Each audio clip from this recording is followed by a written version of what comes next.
Raider Nation, if you had an amazing Christmas, hit that subscribe button. If you didn't have an amazing Christmas, you're probably a Chiefs fan. I don't know about y'all, man, but watching Las Vegas frustrate Patrick Mahomes, Travis Kelce, Brittany Mahomes, Taylor Swift, it was the greatest Christmas present you could have possibly given me. And if you feel the exact same way, hit that subscribe button.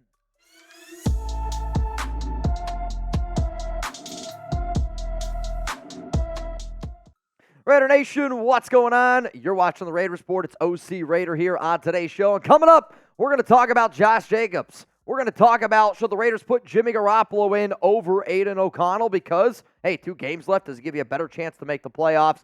And then Jim Harbaugh to the Raiders. What is the latest around the Michigan football head coach? All of these stories coming up right here on the Raiders Report. So let's talk about Jacobs and whether or not he is going to be back in the silver and black in 2024. I've talked about this multiple times, and I have really kept the exact same answer. I've kept the exact same energy. And after a game where Zamir White proved that this team can win football games without Jacobs, I'm telling y'all, Josh Jacobs is not coming back to the Raiders next season. This is 4 just win babies. Believe it, baby. Jacobs is a hell of a running back. Let's get it straight. But the way that this team is going, it does not make sense to pay the amount of money Jacobs is going to want next offseason. And he's going to be a free agent in 2024. You're not going to franchise tag him because if you franchise tag him, it's going to cost $14 million.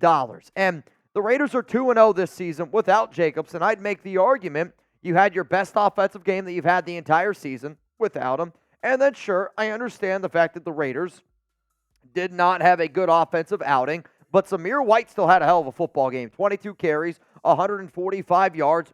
Bottom line is this.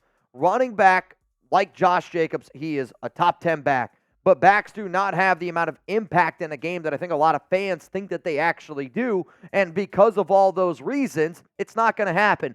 The only way Jacobs does come back to Las Vegas is if he's willing to take a team-friendly deal. But from everybody that I talk to, and I don't blame Jacobs, he wants a longer-term deal, and he's not going to take a team-friendly deal. So you add those things together, and that means Jacobs is playing football somewhere else. This season, Jacobs, 233 carries, 805 yards, 6 touchdowns. Yes, he has been better, I think, since Pierce has kind of taken over, and when the Raiders win games, a lot of times it's on the back of Jacobs. But here's the thing. I mean, I said this after he had his incredible season.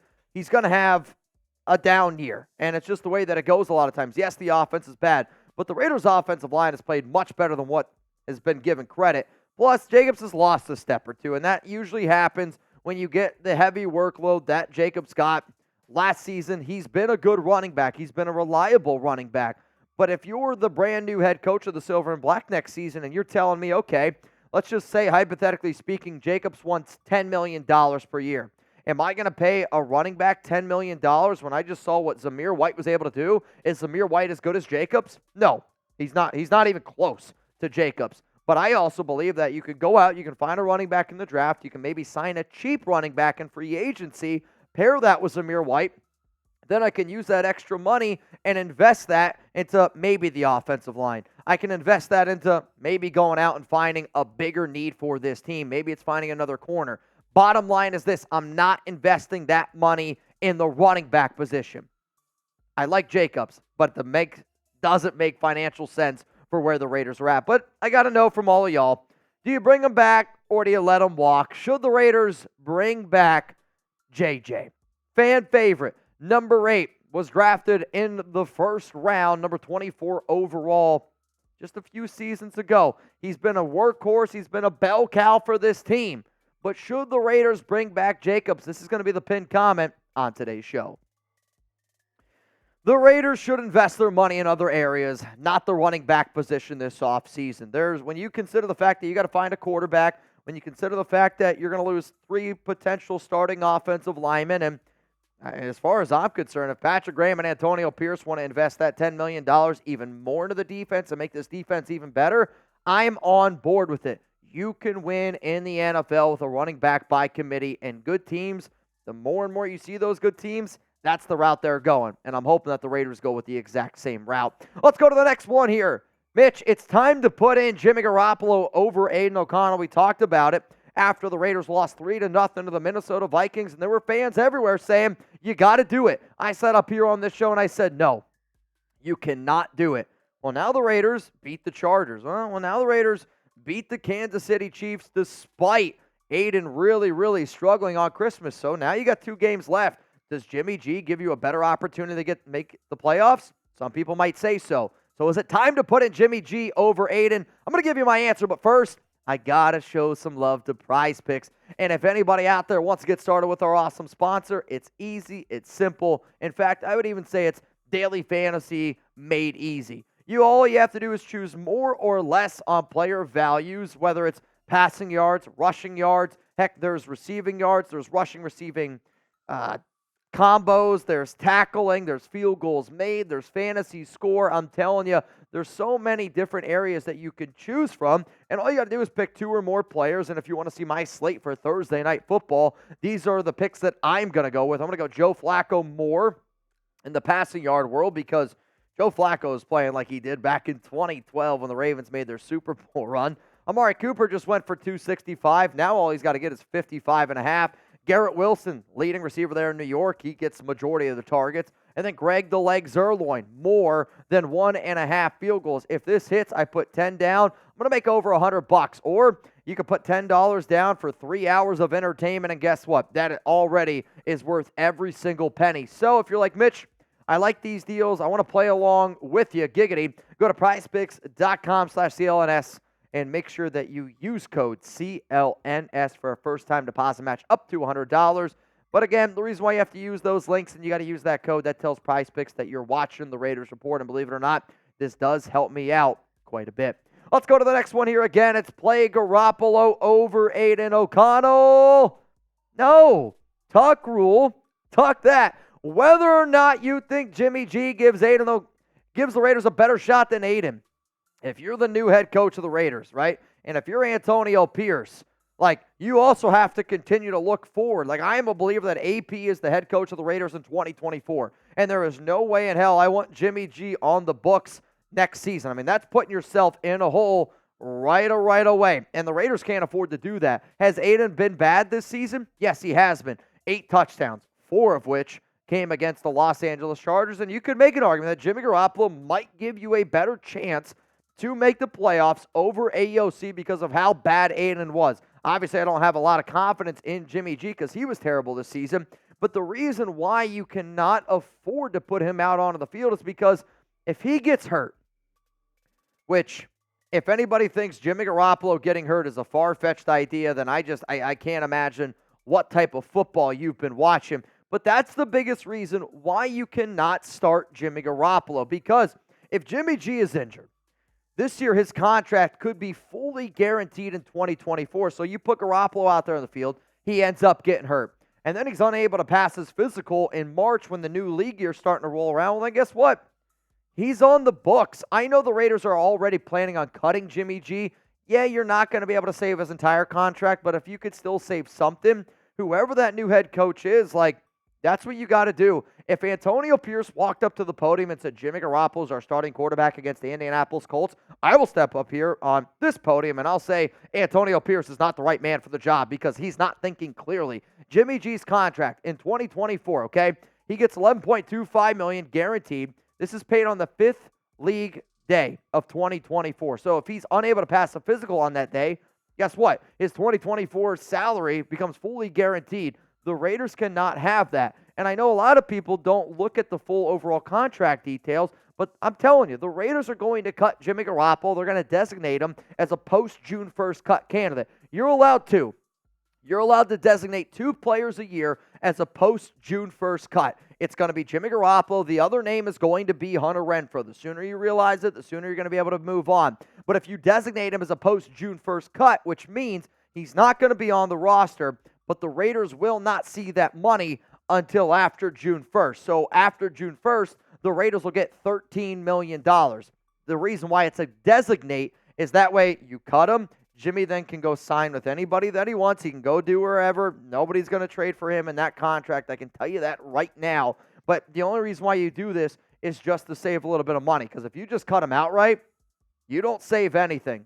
Thanks, Josh McDaniels. Well, my question to you is this, because there were so many people yesterday saying, bench Aidan O'Connell, bench Aidan O'Connell. I get it. I hear it too. My question is, though, I don't think it's Jimmy G. To me, if you want to bench Aidan, you're better off rolling with Hoyer because of the following season, right? You're better off, if you want to bench Aidan, you're better off putting in Hoyer because you don't want to jeopardize 2024. You don't want to do it. So who should start? Jimmy Garoppolo, Brian Hoyer, or Aidan O'Connell? The answer to this one is, as it's always been, it's Aidan O'Connell, despite Aidan's struggles, despite Aidan looking like a rookie. I get it. We're still running, I feel like, looking at a Josh McDaniels offense with Bo Hardegree, and, there's at times where I was like, I kind of wish I'd like to see Aidan. That's not in an offense ran by Bo. But here's what's never going to change. You're not ever going to have a mobile quarterback. Aidan has proved time and time again that he is just a backup quarterback in the NFL. But with all that being said, you have to keep him as the starting QB, because I'll tell you this right now. If I'm a player on that team and you bench Aidan when we're on a 2-game winning streak right now, and it's the 2 best games that I've seen this Raiders team play overall, not offensively, overall Chargers-Chiefs game are the games that I have been more proud of this team, and this team is playing for Antonio Pierce. You got to keep that guy in at your quarterback, and you got to ride with him the rest of the season, and then you evaluate it, you see what you got going into next season, and you're going to realize that we need to find a franchise quarterback next offseason. We got one more story to get into here on the show, but if you don't already know, we're going to be live on Thursday for Jets-Browns, so make sure you're tuned in then at 7 p.m. Eastern Time. And then Jeremy Chugs and I are going to be live for Raiders-Colts Sunday. We're going to get started an hour before kickoff, so make sure you're subscribed. Make sure you got those notifications turned on. I know one thing that'll make your notifications go wild. If Jim Harbaugh was the newest head coach of the Raiders, so is Harbaugh coming to the silver and black? If you remember, I talked about earlier in the week, or I guess last week, that he needed to get a deal done or wanted to get a deal done with Michigan before Christmas. That deal has not been done. So is Harbaugh coming to the silver and black? Guess what? He's not. Tuck rule, tuck that. 0% chance that Jim Harbaugh will be the Las Vegas Raiders head coach, and there's 2 reasons behind this. One, Harbaugh's top choice is not the Raiders if he comes to the NFL. Hell, from what I understand right now, the Raiders aren't even in Harbaugh's top 3. Not even in his top 3 anymore. And I'm also just so confident that they're going to go with Antonio Pierce. But here's the thing, right? I believe AP is going to be the head coach in 2024. I also was told by a source that Harbaugh back to Michigan, as it stands right now, is only a 10% chance. So last week I said that Harbaugh was looking for a brand new deal from Michigan. He gave Michigan a December 25th deadline. Now that deadline was not reached. It was reported by Ian Rappaport that apparently like a 10-year, $125 million deal from the Wolverines was on the table, but now there's brand new allegations against Harbaugh, and according to Harbaugh's team, he's getting sick and tired of feeling like he's got to battle everybody just to coach at Michigan, but there's been 2 teams linked to him consistently that have not been the Las Vegas Raiders, and if you were to ask me, Mitch, right now, where do you think the coaching destinations are for him? I'd say Chicago's number 1 because that's Harbaugh's top choice.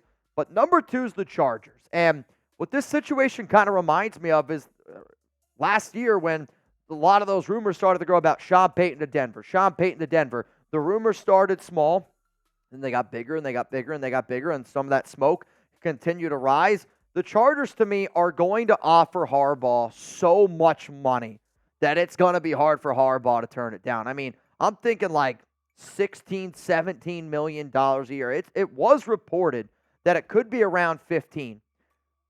But there's a part, like if I'm Harbaugh, I'm like, well, you want me to go up against Sean Payton, Andy Reid, like you want me to go up against these guys? Yeah, I'm going to get Justin Herbert. And if I'm Harbaugh, I think Justin Herbert is an intriguing option.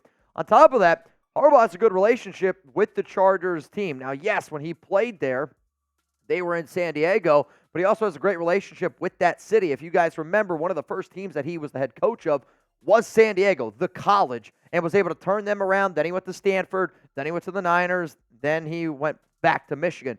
So he has a relationship with that city already in San Diego, and if they're willing to throw a boatload of money at him, Harbaugh doesn't want to have to deal with some of the bullshit going on at Michigan. This might be his opportunity. So I'm telling y'all right now, if he doesn't go to Chicago, this is going to be the AFC West coaches in 2024. You're going to have Andy Reid in Kansas City. Sean Payton's going to be in Denver. Harbaugh's going to be with the Chargers. And then Antonio Pierce with the Raiders. If that's not the best coaching names listed that there is in the NFL in one division, I don't know what else you're looking for. So there's always that saying, keep your friends close, but your enemies closer.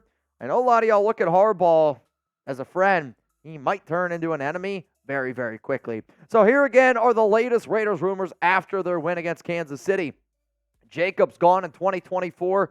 Book it. He's not going to be a Raider next season. You might as well start looking at some other options out there in the draft, maybe a cheap free agency running back to pair it with Zamir White. Play Garoppolo over Aidan O'Connell. No, you have to roll with Aidan for the remainder of the season just because of the injury clause in Garoppolo's contract. And then Jim Harbaugh to the Raiders. 0% chance of that happening. I think he has a better shot of going to Chicago or the Los Angeles Chargers and than ever being the coach of the Raiders. Why?